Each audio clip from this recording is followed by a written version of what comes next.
I was 7 when everything flipped upside down. That was the day Lily, my baby sister, came into the picture. My folks, they just couldn't get enough of her. "Look at that, she's got our nose, our eyes," they'd gush, acting like I was some stranger who accidentally wandered into the photo. I'll never forget the day they brought Lily home from the hospital. The whole house was buzzing like some big shot was coming to visit.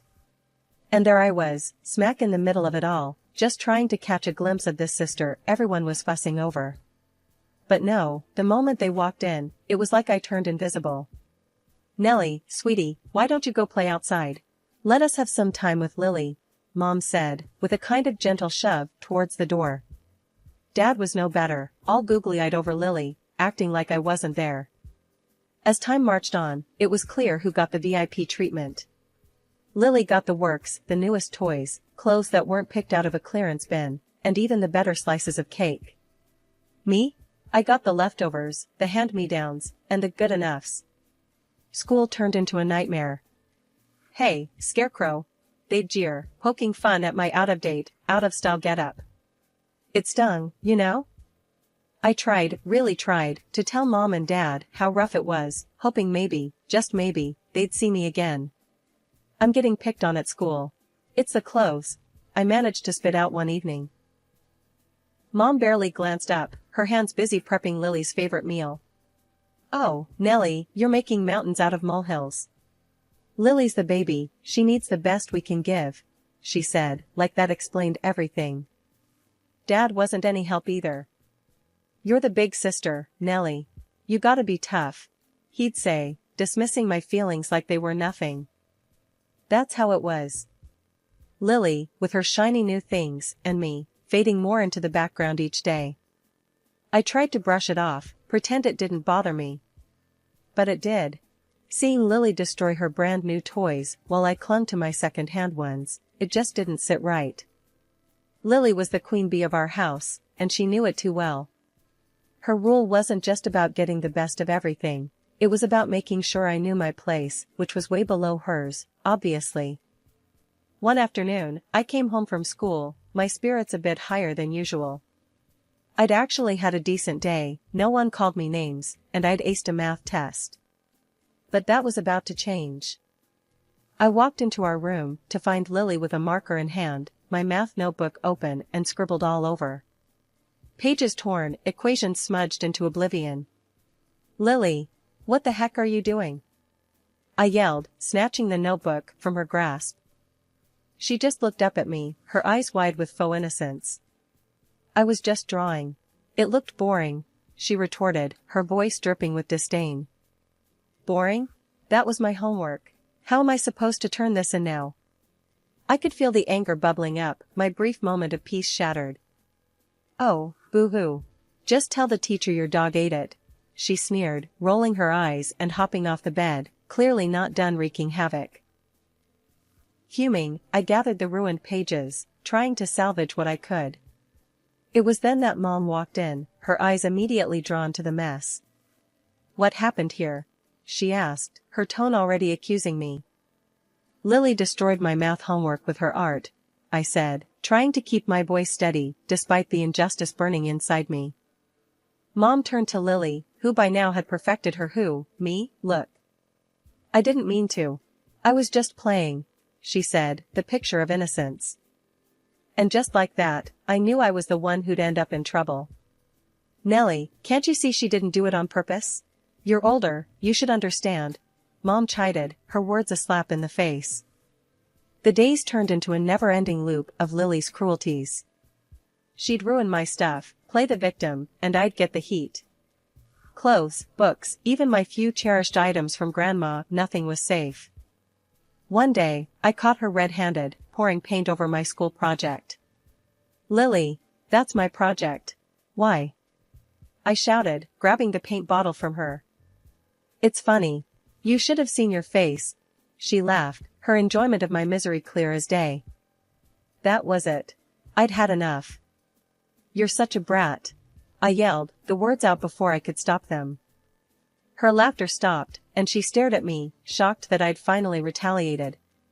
But then, as predictable as the sunrise, her eyes filled with tears, and she ran out of the room, wailing like I'd struck her. Mom was on us in seconds, her face a mix of concern for Lily and anger towards me. "What did you do to your sister?" she demanded, her hands on her hips. "She ruined my project, and I called her out on it," I protested, knowing it was futile. "Lily's just a child, Nellie. You're the adult here. Apologize to your sister," Mom ordered, her voice leaving no room for arguments. Apologize?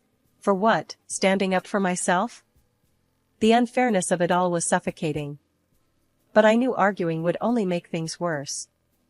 So I swallowed the lump in my throat, nodded, and went to find Lily. In the midst of all the chaos at home, I found my escape in books. Grandma had this old bookshelf in her living room, crammed with every story you could imagine. From the first time she showed it to me, I was hooked. It was like stepping into another world, one where I wasn't just the overlooked older sister. "Nellie, try this one," Grandma would say, handing me a thick novel with a worn-out cover. "It'll take you on a grand adventure." I'd sit there, curled up on her couch, diving headfirst into tales of distant lands and daring heroes. For a few hours, I could forget about Lily and the constant comparisons at home. One day, Grandma caught me reading instead of doing my homework. "Nellie, you know you've got responsibilities," she chided, but her eyes twinkled with understanding. "Yeah, I know.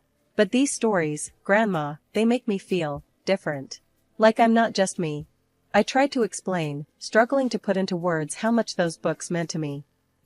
Grandma sat down next to me, her arm wrapping around my shoulders. "Books are special, Nellie. They're friends who never let you down. But remember, the real world is out there too. You've got to find your place in it." Back at home, Lily noticed my growing obsession with reading. "Why do you always have your nose in a book? It's so boring," she'd scoff, her disdain for anything that didn't revolve around her clear as day. "It's better than dealing with you," I'd snap back, immediately regretting letting her get to me. "Whatever, nerd. Enjoy your stupid books," Lily would retort, flouncing off to report my rude behavior to Mom and Dad. Mom didn't get it either. "Nellie, why don't you spend more time with your sister instead of reading all day? You're setting a bad example." How was I setting a bad example? By trying to find some peace? It was like they were speaking a different language, one where logic and understanding were foreign concepts. "Because she doesn't get it, Mom. She doesn't get me. No one here does," I said once, my frustration boiling over. "All this reading's making you moody. Maybe you should take a break," Mom suggested, completely missing the point. A break? From the one thing that made me happy? No way. Those books were my lifeline, transporting me from a home where I felt invisible to places where anything was possible. I wasn't about to give that up. Evenings at Grandma's became my sanctuary. She never judged, never told me I was reading too much or wasting my time. Instead, she'd just smile and pass me another book. "You're a lot like me, Nellie. A dreamer. And that's a good thing." "Thanks, Grandma. It's just hard.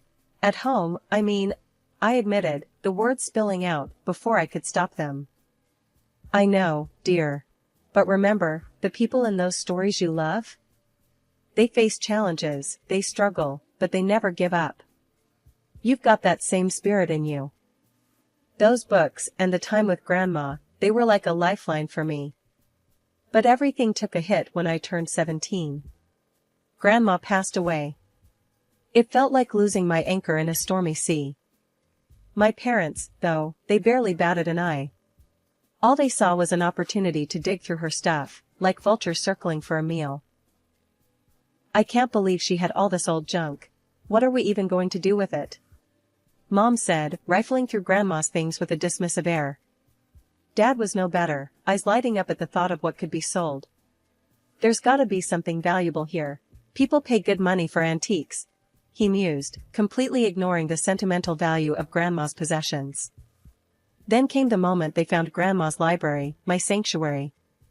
Those shelves held more than books, they held memories, lessons, and love. But to my parents, it was just another space taker. We should just toss these out. Clear up some space, Dad said, ready to condemn my world to a trash bin. Panic surged through me at the thought. No. Please, can I have them? If you don't want them, I'll take them, I blurted out, desperation making my voice louder than I intended. Mom and Dad exchanged looks, eyebrows raised as if the idea was ludicrous. You want these old things? What for? You've got enough junk, Mom said, her voice laced with skepticism. They're not junk. They were Grandma's, please, I begged, the thought of losing those books like losing a part of me. Dad snorted, a sound of disbelief and annoyance. Fine, take them. It's less for us to deal with, he conceded, clearly uninterested in the emotional value the books held for me. Graduation day hit me with a mix of excitement and dread. I knew my folks didn't have the cash to send me off to college. I was gearing up to hit the job hunt hard, save up every penny for tuition. But then, out of the blue, Mom and Dad offered to foot the bill for my studies. We'll pay for your college, Dad announced one evening, like it was no big deal. I was floored. Maybe they did care, deep down. Maybe they saw how hard I worked, how much I wanted this. Packing my bags, stuffing them with my worn-out clothes and those precious books from Grandma, I felt a flicker of hope. Off to college to become an accountant, I was determined to make them proud. Living on campus was a game-changer. I hit the books and the part-time job circuit with everything I had. My roommates threw around jokes, calling me Cinderella for how I juggled studying and working. You're gonna miss your youth, buried in those books and work, they'd laugh. But I didn't mind, I had my eye on the prize. Then, the bomb dropped. Mom called one day, her voice all business. It's great you found a job, but don't forget, you owe us half your paycheck every month. I nearly dropped the phone. What? But I'm barely covering my expenses here. I thought the deal was just for tuition. That was the deal. Tuition in exchange for you paying us back. You're working now, so start sending the money, she snapped, her tone ice cold. I tried to argue, to explain how tight things were already, but it was like talking to a brick wall. We paid for your ticket out of here. You owe us, period, was her final word on the matter. So, I started sending them half my earnings. Every paycheck felt like a punch in the gut, a reminder that my hard work wasn't really mine. My roommates noticed the change, saw how every call home left me stressed and angry. Cinderella's turned into a debtor, huh? They'd say, trying to lighten the mood. But it wasn't funny, not really. I felt trapped, like I was caught in a cycle I couldn't break free from. Studying, working, then handing over half of what I made. It was a brutal wake-up call. My parents' generosity was just another chain, another way to keep me tied to them, indebted and under control. Years rolled by, and I clawed my way up to become an accountant at a big company. The pay was nothing to brag about at first, but it was mine, and it fueled dreams of getting my own place, a tiny apartment where the only rules were the ones I made. Then came the family dinner, thrown in my honor for finishing college. That's where the dream got punched in the gut. Over plates of cold lasagna, Mom and Dad laid it on me thick. You need to keep giving us half your salary, Dad said, not a hint of thanks in his voice. I choked on my food, stunned. What? Still? I thought that was just for college. Mom's look could freeze lava. You owe us, for your education. You think that was free? Their words hit like a slap. There I was, dreaming of freedom, and they were tightening the chains. I had no choice but to stay put, handing over half my earnings, living in a room that felt more like a cell. With their hands out and jobs now just part-time, my folks settled into a comfy routine of TV binges, while I slaved away. Coming home meant stepping into a house where even a cooked meal was too much to ask for. Lily, oh, she turned the entitlement up to 11. Hey, I need money for a new phone. Mine's practically ancient, she'd say, her hand outstretched, a smirk playing on her lips. She knew I was strapped, but that didn't stop her. Dressing in second-hand clothes became the norm, my wardrobe a decade behind, earning whispers and side-eyes at work. I was the living, breathing definition of budget fashion, if you can call it fashion. Fast forward a few years, my salary finally hit $4,000. Sounds like a win, right? Wrong. Half went straight to my parents, and Lily, ever the leech, siphoned off another grand for her essentials. Makeup, clothes, you name it, she had to have it, and somehow, it was on my dime. I was stuck, a cash cow for a family that saw me more as a wallet than a daughter. Just need a bit more for a night out with the girls, Lily would chirp, as if I was made of money. You do realize I work for my money, right? It's not like I'm swimming in it. I'd snap back, tired of the constant drain. Mom would always jump to her defense. She's young, let her enjoy life. You're always so stingy. Stingy? With what, the pennies I was left with? Every day felt like a battle, coming home to demands and complaints, my own needs always last on the list.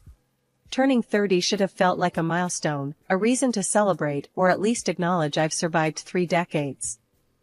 But as fate would have it, my big day slipped by unnoticed by those who were supposed to be my nearest and dearest, my parents and Lily. I walked into the house that evening, half expecting a surprise, maybe a small cake or a happy birthday tossed my way. Instead, I found nothing but the usual indifference. Hey, you guys remember what day it is? I ventured, hoping for a flicker of recognition. Mom looked up, puzzled, then shrugged. Thursday? No, it's my birthday, I said, a mix of disappointment and anger simmering within me. Oh, right. Well, happy birthday then. Why don't you order us some pizza to celebrate? Your treat, Dad said without missing a beat, already scrolling through his phone for the pizza place's number. Without a word, I turned and retreated to my room, locking the door behind me. The sound of their laughter and the casual way they dismissed me echoed in my mind.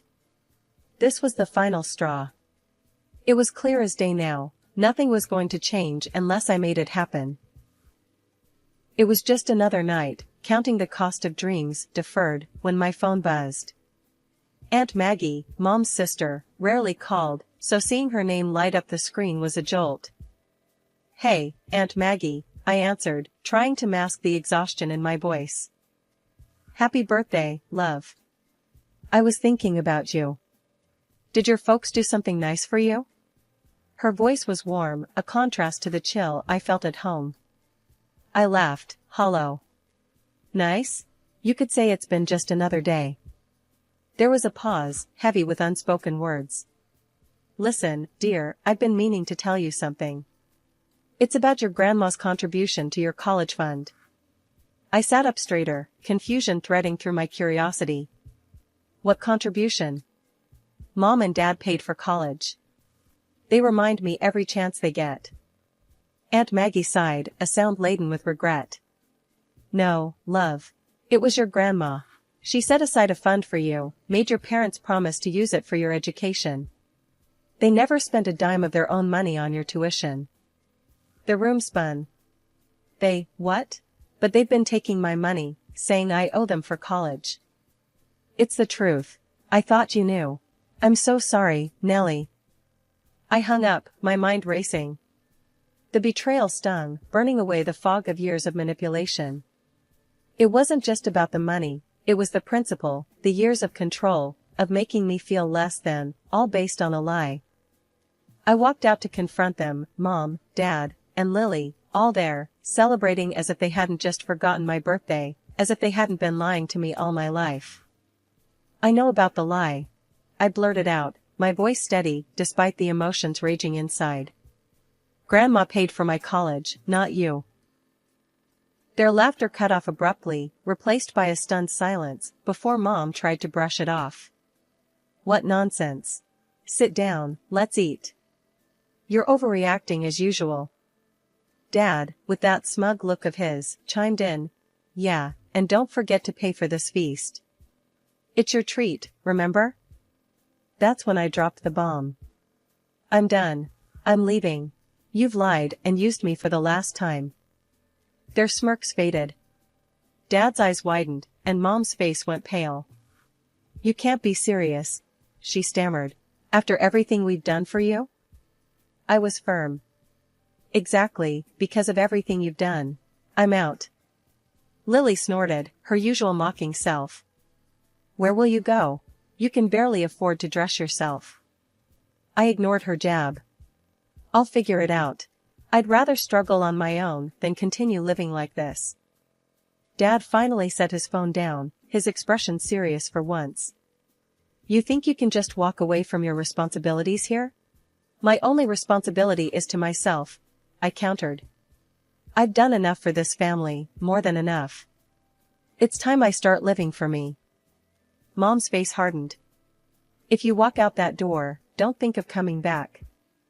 Packing was a blur.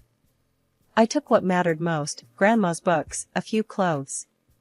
Everything else, all the trappings of a life filled with deceit, I left behind. I found a place, small but mine, a little apartment that felt more like home than any house I'd ever lived in. The shock of realizing I could actually afford to live on my own, without scrimping or saving every penny for them, was liberating. For the first time I could breathe, really breathe, without the weight of their expectations and manipulations crushing me. A month went by in a blissful, peaceful haze. Then the calls started. Mom, Dad, even Lily, all suddenly remembering my number, their voices dripping with false sweetness and desperate pleas. We need help, they'd say. We can't make ends meet without your help. I couldn't help but laugh. The audacity, after years of taking and taking, to ask for more. This time I was ready. I blocked their numbers, cutting off the last tie to a past I no longer wanted any part of. Life in my new apartment was like breathing fresh air after being underwater for too long. I filled it with plants, cozy cushions, and, of course, Grandma's books took pride of place on the shelves. My first morning there, I remember making coffee and just sitting on the floor, surrounded by boxes, feeling an overwhelming sense of peace. It wasn't long before I had to dive into work, and that's where I really started to see the changes in me. I wasn't just more confident, I felt empowered, like I could tackle any challenge thrown my way. My colleagues noticed too. Nellie, you've been on fire lately, Jenna, a close colleague, commented as we grabbed lunch one day. I smiled, stirring my coffee. Feels like I've finally woken up, you know? Yeah, I do. It's awesome to see. You're, like, a whole new person. That whole new person vibe wasn't just in my professional life. For the first time, I started to invest in myself too. I picked up hobbies that I'd always wanted to try but never had the time or energy for, thanks to my previous family obligations. I started painting, something I hadn't done since I was a kid, and joined a local hiking group. Life felt full, vibrant, and entirely mine. Aunt Maggie became my rock during this time.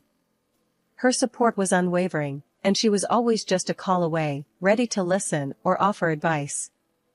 One evening, she invited me over for dinner, something that had become a monthly tradition for us. As we sat down to eat, she broached a subject I hadn't expected. Nellie, I've been thinking. You've done so well for yourself, really turned your life around. How would you feel about inheriting my house? I wanted to go to someone who loves it as much as I do, and I can't think of anyone better than you. I almost choked on my water. Aunt Maggie, that's incredibly generous, but I can't accept that. Why not? She asked, her eyes twinkling. Think of it as a family legacy, passing from one generation to the next. You deserve it, Nellie. We went back and forth, but Aunt Maggie was insistent. By the end of the night, I was overwhelmed by her generosity and what it meant for my future. It was a testament to how far I'd come, from being the family's forgotten provider to being recognized and valued for who I was. Reflecting on my journey, I realized that breaking free from my family's toxic dynamics was the best decision I'd ever made. It wasn't just about gaining financial independence or escaping their constant demands, it was about finding myself, discovering my worth outside of their valuation. Life now was a testament to the power of change, of making hard choices for the sake of one's own happiness and well-being. I had learned that sometimes, the family you create is just as important as the one you're born into. And sometimes, to find your true place in the world, you have to be willing to leave behind everything you thought you knew.